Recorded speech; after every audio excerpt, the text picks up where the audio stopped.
Barat milik Pertamina, api belum berhasil dipadamkan. Meski demikian, area yang terbakar sudah dilokalisasi agar tidak menyebar ke area lainnya. Hingga pukul 12 siang, sisa kobaran api masih menyala dengan kepulan asap pekat membumbung tinggi di area 4 tangki yang terbakar pada Senin dini hari. Dari visual drone yang terlihat di sekitar area yang terbakar sudah diberikan foam agar api tidak meluas. Sementara petugas pemadam kebakaran terus berupaya memadamkan kobaran api. Data Kepala Bidang Pemadam Kebakaran Kabupaten Indramayu, 10 mobil pemadam kebakaran masih bekerja di kilang minyak yang beroperasi sejak tahun 1994 ini.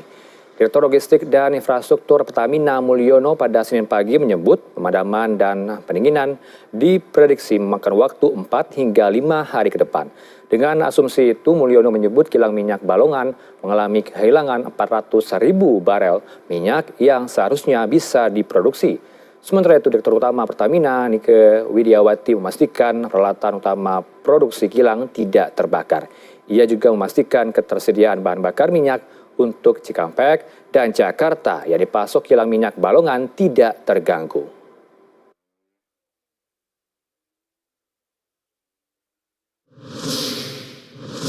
Ya, kita terhubung dengan koresponden CNN Indonesia Mardika Utama di Indramayu, Jawa Barat.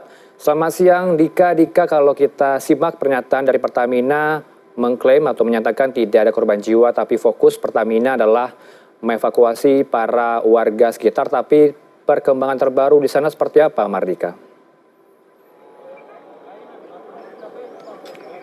Selamat siang Heranov, saya berdiri sekitar 700 meter di belakang kepulan asap yang masih terlihat membumbung tinggi. Dan dari sini pun juga masih terlihat adanya kobaran api yang masih menyala. Itu artinya sudah 12 jam sejak api membakar 4 tangki di kilang minyak Balongan yang beroperasi sejak tahun 1994 ini masih belum bisa dipadamkan. Meski demikian, tadi kami melihat visual dari drone di sekitar area 4 tangki yang terbakar sudah diberikan foam untuk mencegah api menyebar ke area lainnya.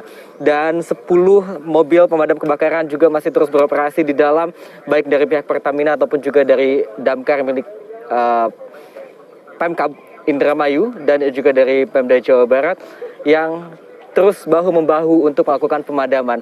Dan pemadaman ini nantinya akan dilanjutkan dengan pendinginan yang menurut keterangan dari pihak Pertamina, dari Direktur Logistik dan juga Infrastruktur Mulyono, menyatakan bahwa pada pagi hari tadi pendinginan bisa memakan waktu 4 sampai 5 hari, dan itu artinya akan ada potensi loss atau kehilangan produksi sekitar 400.000 barrel yang nantinya akan di backup atau disuplai dari kilang di Cilacap. Nah, kalau kita mengelaborasi lagi sejumlah informasi terkait dengan kebakaran yang terjadi di kilang minyak Balongan ini, tadi saya mau berbincang atau mewawancarai sejumlah warga yang menyatakan bahwa sejak 2 jam sebelum terjadinya kebakaran pada pukul 00.45 yang diawali dengan ledakan, disertai pula atau diawali dulu dengan adanya bau kebocoran gas yang cukup menyengat sekitar pukul 23.00 waktu Indonesia Barat. Dan keterangan ini juga sudah dipastikan oleh Pusdal Ops Jawa Barat yang informasinya saya terima sekitar pukul 10 pagi hari tadi. Dan imbas dari adanya bau yang menyengat yang diduga dari kebocoran gas di tangki yang terbakar, sejumlah warga melakukan protes ke kantor Pertamina yang ada di Desa Sukourip yang jaraknya hanya sekitar 500 meter dari lokasi kebakaran. Dan seperti diberitakan sebelumnya bahwa kebakaran terjadi diawali dengan adanya ledakan sekitar pukul 00.45 dan api mulai meluas pada pukul 1:05. Dan kalau kita lihat luasan sebaran api di belakang saya ini, ada beberapa pohon pisang yang sudah tampak gosong di sini. Hanya sekitar 20 meter dari tempat saya berdiri, Heranov. Anda bisa melihat di sini sudah tampak gosong, sudah tampak sisa-sisa api sempat melahap area itu. Itu artinya area yang terbakar juga cukup luas pada Senin dini hari tadi. Dan akibat dari kebakaran dan juga akibat adanya ledakan juga saya melihat sejumlah fasilitas yang ada di sini, termasuk kantor Pertamina itu sendiri, sejumlah kaca tampak pecah dan juga sejumlah rumah warga juga tampak mengalami kerusakan seperti kaca-kaca yang pecah. Dan tadi warga yang terdampak ada hampir 1.000 orang di dekat area yang terbakar harus mengungsi ke 3 tempat, yaitu di Islamic Center Indramayu, lalu juga ada di Pendopo Kabupaten Indramayu, dan juga kemudian di Gor Bumi Patra Pertamina. Dan terkait dengan korban luka bakar yang cukup berat, ada 5 orang. Informasi terakhir yang saya terima tadi, kelima orang korban luka yang cukup berat itu dirujuk ke Rumah Sakit Umum Daerah Kota Cirebon. Dan sementara itu untuk luka ringan atau mengalami luka bakar ringan jumlahnya sekitar 15 orang. Dan kami juga mendapatkan informasi bahwa masih ada 3 orang yang belum ditemukan. Terkait dengan korban jiwa, kalau kita menyimak lagi, Heranov, keterangan dari Direktur Utama Pertamina Nike Widiawati, ia menyatakan dengan tegas pada pukul 10 pagi tadi bahwa tidak ada korban jiwa dalam insiden ini. Tetapi kalau data yang saya terima dari Pusdal Ops, ada 1 orang korban meninggal dunia, seorang laki-laki berusia 61 tahun. Hal tersebut masih akan kami konfirmasi ulang lagi terkait dengan kebenarannya, apakah benar insiden ini menyebabkan adanya korban jiwa atau sesuai dengan keterangan dari pihak Pertamina yang menyatakan tidak ada korban jiwa dari peristiwa ini. Heranov. Mardika, kalau Anda katakan ada 1.000 pengungsi yang tersebar di 3 titik, tapi bisa Anda gambarkan kepada kami seberapa jarak antara kilang minyak dengan permukiman warga? Berapa radius kilometer yang berada di sana sehingga harus mengungsi? Apakah masih aman untuk warga di sana? Ada 1.000 orang yang mengungsi sampai 5 hari ke depan?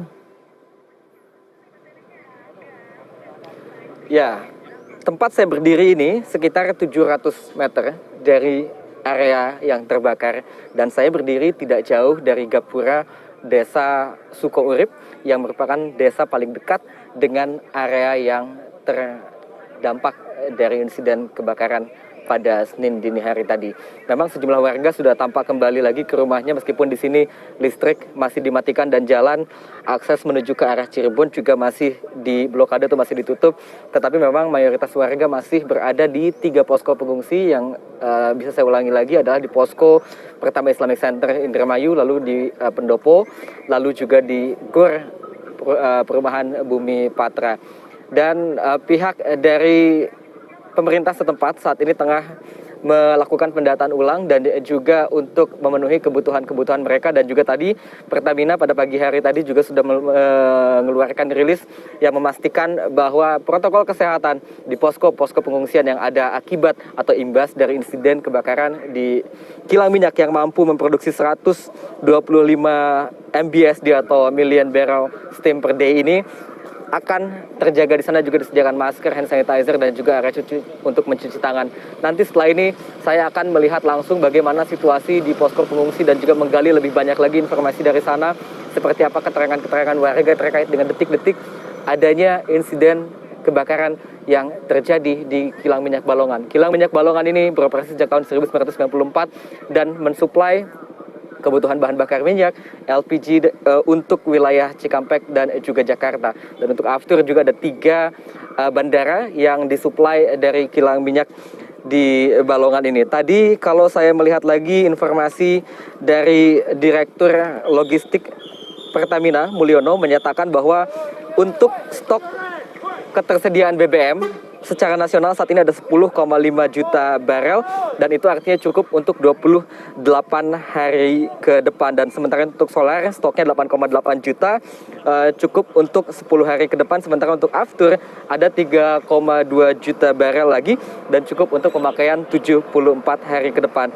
Dan meskipun akan kehilangan sekitar 400.000 barel dari kilang minyak di Balongan ini, akan nantinya disuplai oleh kilang minyak dari Cilacap. Dan tadi Nike Widiawati, Direktur Utama dari PT Pertamina, juga memastikan bahwa area yang terbakar atau 4 tangki yang terbakar diawali oleh tangki T301G bukanlah peralatan utama dari produksi yang dilakukan di kilang minyak, melainkan adalah bagian storage, sementara seperti pipa dan juga bagian lainnya masih dalam kondisi yang normal atau tidak terdampak dari insiden yang terjadi pada Senin dini hari tadi. Heranov. Baik, kita harapkan 3 orang yang dinyatakan hilang ini segera ditemukan, Mardika, dan juga 3 orang yang luka serius bisa mendapatkan perawatan yang terbaik. Dan kita harapkan warga tidak panik di sana. Terima kasih atas elaborasi Anda, Mardika Utama, langsung dari Indramayu, Jawa Barat.